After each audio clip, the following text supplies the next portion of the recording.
नमस्कार मंडळी, मी तृप्ती म्हात्रे तुम्हा सर्वांचे माझ्या व्हिडिओमध्ये खूप खूप स्वागत करत आहे। तर आता आम्ही मसुरीवरनं निघून आता आलो आहोत आम्ही हरिद्वार ऋषिकेशमध्ये।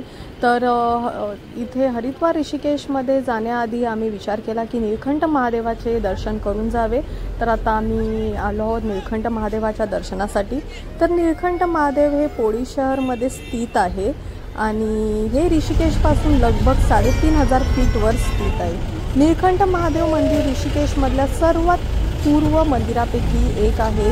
सर्वात जुने असे एक मंदिर आहे आणि तुम्हा सर्वांना माहितीच असेल की ऋषिकेश हे हिमालयाचे असे प्रवेशद्वार म्हणून मानले जाते। तर नीलकंठ महादेव हे इथले सर्वात जुने असे मंदिर आहे आणि पुराणानुसार भगवान शिवने ह्या स्थानावर समुद्र मंथनाच्या वेळी विष ग्रहण केले होते आणि त्याच वेळी माता पार्वतीने भगवान शिवचा गळा दाबून ठेवला होता जेणेकरून विष पोटात न जावे। तर अशा प्रकारे विष गळ्यामध्येच राहिले आणि विषपान नंतर त्या विषाच्या प्रभावाने त्यांचा गळा निळा पडला होता, त्यामुळेच त्यांना नीलकंठ या नावाने ओळखले जाते। तर अशी काही नीलकंठ महादेवाची माहिती आहे जी सर्वांनाच माहिती आहे। तर आता आम्ही चाललो आहोत त्याच्या दर्शनासाठी। तर चला मग।